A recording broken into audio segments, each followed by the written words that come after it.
เว้าง่ายๆภาษาชาวบ้านก็แม่นบ่บรรลุหั่นล่ะแต่ว่าเพิ่นก็บ่เว้าดอกว่าบ่บรรลุหั้นนะแต่ก็เข้าใจไปในๆเองคันถ้าว่า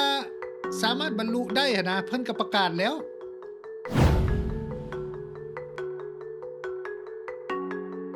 นโยบายของรัฐบาลลาวเนาะในการหลุดพ้นจากความทุกข์ยากของชาวบ้านนี่เนาะที่ผ่านมารัฐบาล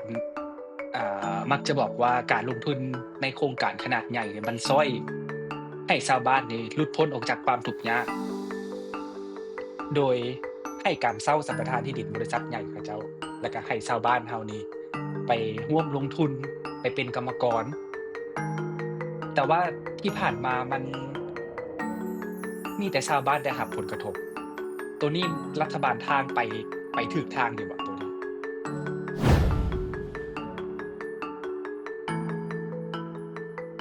เพชรบรรดาท่านเบิ่งว่าการลงทุนขนาดใหญ่เนี่ยนะมันได้แต่ตัวเลขเม็ดเงินจำนวนมาอ้างอิงใส่ GDP บ่มาอ้างอิงใส่รายได้ต่อหัวคนล่ะมันได้อืมแต่ว่าความเป็นจริงนั่นก็คือว่าสบายดีอ้ายอุ่นแก้วสบายดีเพชรสบายดีโดยบรรดาท่าน สบายดีโดย เออมื้อนี้เนาะเฮาก็ได้มาพ้อกันแล้วก็สิได้มาเว้าถึงเรื่องประเด็นในสภาเนาะที่เพิ่นเว้ากันนั่นก็คือเรื่องการหลุดออกจากสถานภาพประเทศด้อยพัฒนาของสปปลาวเนาะซึ่งกำหนดการก็คือสิหลุดพ้นภายในปลายปี2026นี้แต่ในกองประชุมสภาเองเนาะก็มีการยกปัญหาเรื่องการลดผ่อนความทุกข์ยากเดะยังท้าทายและยุ่งยากเพิ่นยกว่า200,000กว่าครอบครัว66เมืองทั่วประเทศลาวที่บ่บรรลุจากความทุกข์ยากใด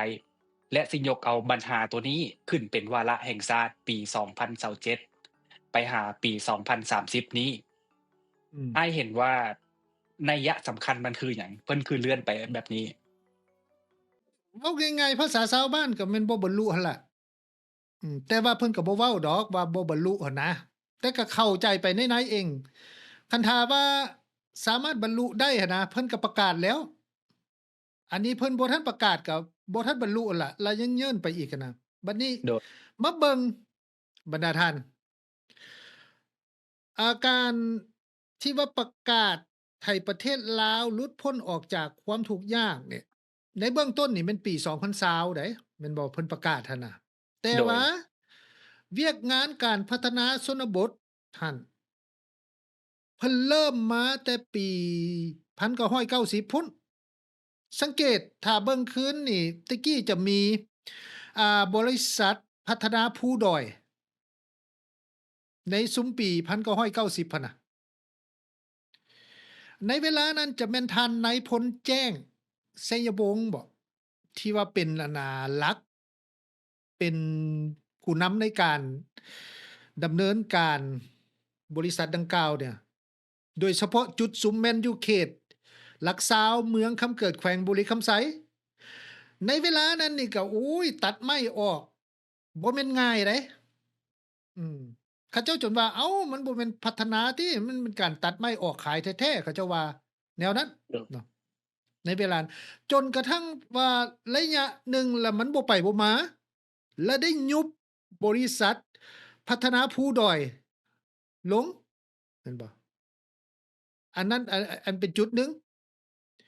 แล้วบัดนี้เพิ่นก็ประกาศว่าจะให้ประเทศลาวนี่หลุดพ้นออกจากประเทศทุกข์ยากความด้อยพัฒนาในปี2020ฮ้วยมันก็ห่างกันหลายปีเด้เนาะเพิ่นประกาศช่วงปี1990เป็นต้นมาหั่นน่ะ โดยมันก็ประมาณ20-30ปีพู้นเพิ่นก็ประกาศได้เว้ยบัดนี้มาฮอดปี2020แล้วบัดนี้มันเกิดหยังขึ้นฮู้บ่เพชรแม่นหยังจื้อได้บ่ช่วงปี2020เกิดหยังขึ้น2020นี้น่าสิเป็นวิกฤตการระบาดของพยาธิโควิด19เนาะตัวนี้เห็นบ่อืมมันมี2,00019 2020โดย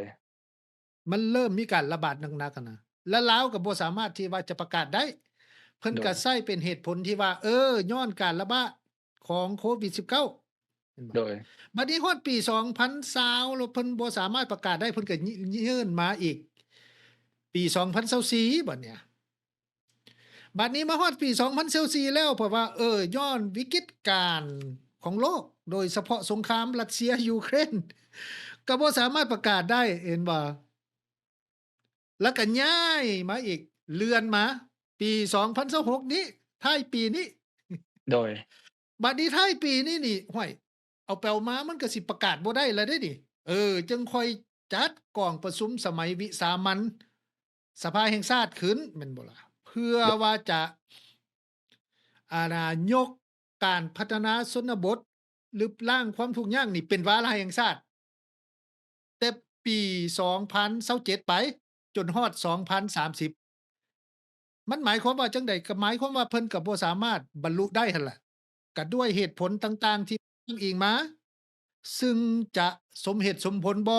มันก็เป็นอีกเรื่องหนึ่งหั้นนะมันก็สิประมาณนี้อันในเบื้องต้นนี่นะเพชรอืมโดยที่นี่อ่าแนวทางหรือแผนนโยบายของรัฐบาลลาวเนาะในการหลุดพ้นจากความทุกข์ยากของชาวบ้านนี่เนาะที่ผ่านมารัฐบาลมักจะบอกว่าการลงทุนในโครงการขนาดใหญ่เนี่ยมันช่วยให้ชาวบ้านนี่หลุดพ้นออกจากความทุกข์ยาก โดยให้การเช่าสัมปทานที่ดินบริษัทใหญ่เขาเจ้าแล้วก็ให้ชาวบ้านเฮานี่ไปร่วมลงทุนไปเป็นกรรมกรแต่ว่าที่ผ่านมามันมีแต่ชาวบ้านได้รับผลกระทบตัวนี้รัฐบาลทางไปถูกทางอยู่บ่ตัวนี้เราก็บ่กล้าเว้าให้เพิ่นเนาะไปถูกทางหรือผิดทางแต่ว่ามาเบิ่งตัวนี้เพชรบรรดาท่านเบิ่งว่าการลงทุนขนาดใหญ่เนี่ยนะมันได้แต่ตัวเลขเม็ดเงินจำนวนมาอ้างอิงมาอ้างอิงใส่ GDP บ่มาอ้างอิงใส่รายได้ต่อหัวคนเหรอมันได้อืมแต่ว่าความเป็นจริงนั่นก็คือว่าประชาชนอยู่ท้องถิ่นนี่มันแทบจะบ่ได้รับผลประโยชน์จากโครงการใหญ่ๆเลยได้รับผลประโยชน์แต่ช่วงต้นยกตัวอย่างโครงการเขื่อนจั่งซี้ซะประชาชนก็ได้รับผลประโยชน์แต่เวลาที่สร้างเขื่อนแล้วเขาเจ้าไปเฮ็ดเวียกเป็นกรรมกรหั้นน่ะ โดยอืมอ่าบัดนี้สิ่งที่ประชาชนเสียผลประโยชน์ก็คือว่าบ่ว่าจะเป็นโครงการเขื่อนบ่ว่าจะเป็นโครงการสัมปทานที่ดินกสิกรรมจังซี้เขาเจ้าเสียผลประโยชน์อยู่บ่อนว่าเขาเจ้าเสียดินกสิกรรมของเขาเจ้าเดะอือ่ามดินกสิกรรมนี่ก็เริ่มลดน้อยถอยลงแล้วเดะเห็นบ่ตัวนี้ที่ว่าดินเขาเจ้าส่วนหนึ่งก็แม่นโครงการสะพานนี่ไปกวมเอาอยากบ่อยากก็ต้องได้อันน่ะเอาหั้นแหละอาคันบ่เอาเด้อ มันก็บ่มีดินให้โครงการสัมปทานเดะก็จำเป็นต้องเอาดินของประชาชนนี่ให้นักลงทุนก็คือดังที่ปัญหาที่ว่ามันเกิดขึ้นเห็นประจักษ์ตาเกือบว่าที่ตลอดซั้นเถาไปเรื่องปัญหาตัวนี้หั้นน่ะอืมยกตัวอย่างเนาะที่เห็นชัดๆก็คือเมืองสนามไทรแขวงอัตตปือเนาะแต่อืมก่อนขึ้นชื่อว่าเป็นเมืองที่มีความทุกข์ยากเนาะรัฐบาลลาวก็มีแผนต่างๆที่สิเฮ็ดให้ประชาชนหลุดพ้น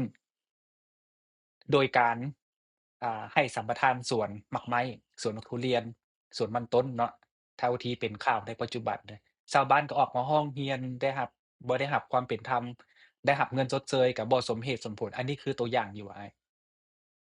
ตัวนี้นี่คันถามว่าเบิ่งกรณีเขตเมืองสนามไซแขวงอัตตปือเด้อก่อนหน้าเขื่อนเซเปียนเซียนน้ำน้อยแตกประชาชนเขาเจ้าพออยู่พอกินได้เศรษฐกิจโดยเมืองสนามไซดี เฮ็ดนาได้ข้าวแล้วก็เจ้าก็ค้าขายหลักๆอยู่เมืองสนามไซหั่นน่ะแต่ว่าปัญหาที่มันเกิดขึ้นก็คือหลังจากที่เขื่อนแตกแล้วอาแล้วมันมีปัญหาขึ้นมาแล้วก็จังค่อยเอาบริษัทอันน่ะของต่างประเทศของจีนของหยังเข้าไปมันจังค่อยอืมเกิดปัญหาก่อนหน้านี้มันบ่เคยมีปัญหาใดก่อนหน้าเขื่อนจะแตกก็มีอยู่แต่ว่ามันก็บ่พ้นเด่นหั้นน่ะโดยแต่ที่สำคัญก็คือว่า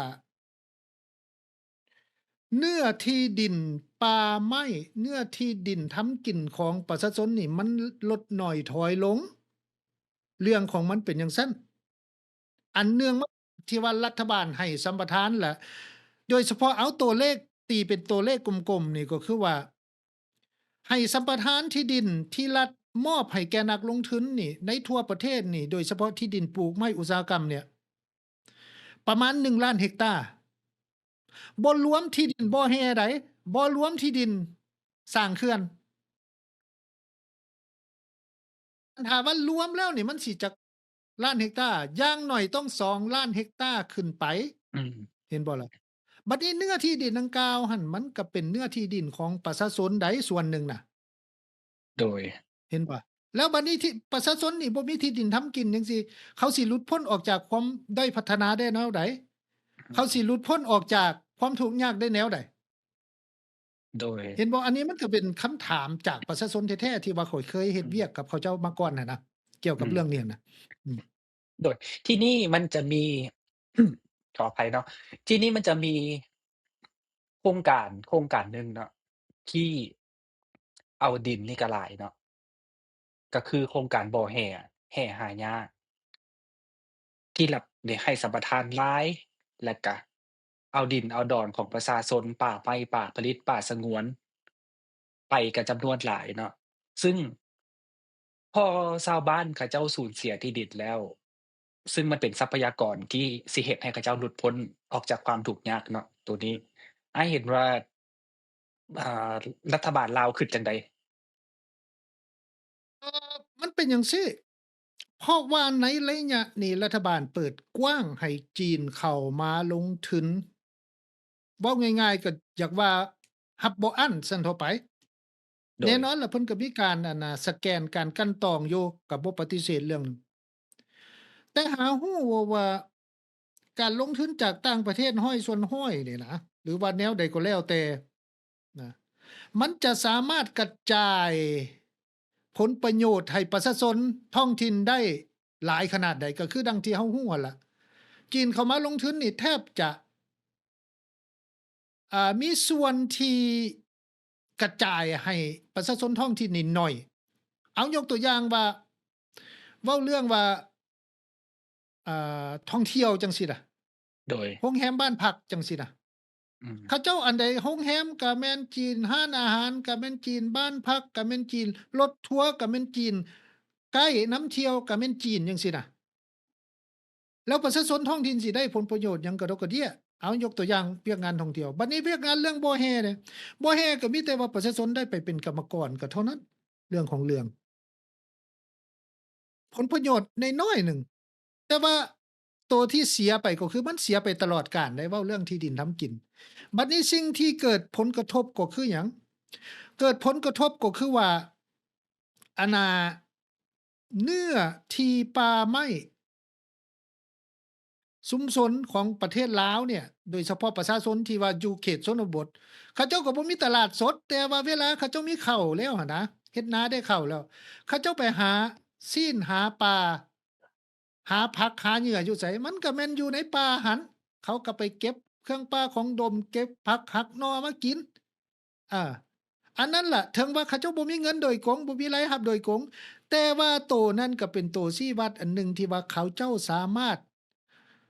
ไส้ปลาหั่นเป็นแหล่งอาหารการกินของเขาเจ้าแต่ปัจจุบันนี้มันลดน้อยถอยลงเดะอาแล้วเขาเจ้าสิหลุดพ้นออกจากความทุกข์ยากได้แนวใดและสิบ่เพียงแต่ว่าสิให้บริษัทจีนเข้ามาเบิดบริษัทต่างประเทศเข้ามาเบิดแล้วให้ประชาชนไปอันน่ะเฮ็ดเวียกกินเงินเดือนนำเขาเจ้าบัดได้เงินเดือนมาแล้วบัดนี้ข้าวก็ซื้อแม่นบ่ล่ะผักก็ซื้อบักพริกหน่อยหนึ่งก็ซื้ออ้าว มันสิหลุดพ้นได้แนวใดล่ะรายจ่ายมันก็แฮ่งเพิ่มขึ้นแม่นตัวบ่โดยอันนั้นหนึ่งที่เห็นได้ชัดเจนนี่ล่ะโดย อืมคือข้อกำหนดของสหประชาชาติเนาะเขาเจ้าก็สิมีกำหนดเรื่องของรายได้แห่งชาติอันที่1ซึ่งการประเมินนี่เห็นว่าผ่านเนาะตรงนี้อันที่2ก็คือด้านทรัพยากรมนุษย์อ่าองค์การสหประชาชาติประเมินก็บอกว่าผ่านอืมทีนี้ตัวที่มันติดปัญหาอยู่ก็คือด้านความบอบบางทางด้านเศรษฐกิจโดยรวมและก็สิ่งแวดล้อม ในขณะเดียวกันอันที่ประเมินบ่ผ่านอีกเนาะทางด้านเศรษฐกิจและสิ่งแวดล้อม ในขณะเดียวกันแนวทางการสุกอยู่นโยบายการลดผ่อนโครงการต่างๆเนี่ยมันเกี่ยวพันกันกับอ่าเศรษฐกิจท้องถิ่นเกี่ยวกับสิ่งแวดล้อมป่าไม้น้ำเสียจั่งซี้อ่ามันสิอนาคตปี2030มันยังสิได้ประกาศอยู่บ่เพราะนโยบายมันสวนทางกันกับการประเมินก็ฟังเบิ่งหั้นแหล้วเพิ่นสิประกาศ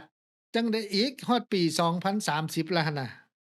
คันบ่พ้นบ่อันน่ะหลุดพ้นบ่บรรลุก็ต้องได้เลื่อนต่อไปอีกหั้นแหละสิเฮ็ดจั่งใดบัดนี้มาเบิ่งว่าความบอบบางทางด้านเศรษฐกิจและสิ่งแวดล้อมนี่อันนี้มันก็เป็นจุดหนึ่งสำคัญบัดนี้ความบอบบางทางด้านเศรษฐกิจเขาก็บ่เว้าโดยกงดอกมันมีหยังแด่แต่ปัจจัยความบอบบางทางด้านเศรษฐกิจตัวหนึ่งนี่ก็คือว่าลาวเป็นหนี้ โดยต่างประเทศนี่สูงแม่นบ่ล่ะมันกวมเอา80%อย่างน้อยเด้ออันนี้80%ของรายรับแห่งชาติแม่นบ่ล่ะอามันก็มีความบอบบางอยู่แล้วอืมแหล่งข่าวหนึ่งก็ว่าประมาณ80ปลายแหล่งข่าวหนึ่งก็ว่าอย่างน้อยก็100ขึ้นเหนือเอา GDP ต่อหัวคนนี่บ่เว้าซะแต่ว่าเว้าเรื่องหนี้สินนี่นะประมาณ14ตื้อดอลลาร์เจ้าก็คิดเบิ่ง14ตื้อดอลลาร์ รายรับของประเทศนี่17ตื้อดอลลาร์เจ้าก็คิดเบิ่งอืมอันนี้ต่อปีไดรายรับขอโดยงประเทศนี่17ตื้อแต่ว่าหนี้สินนี่14ตื้อเจ้าก็คิดเบิ่งไล่เลียงใส่กันเบิ่งบรรดาท่านอันนี้ล่ะคืออืมความบอบบางทางด้านเศรษฐกิจอืมเขาก็บ่เว้าเบิดดอก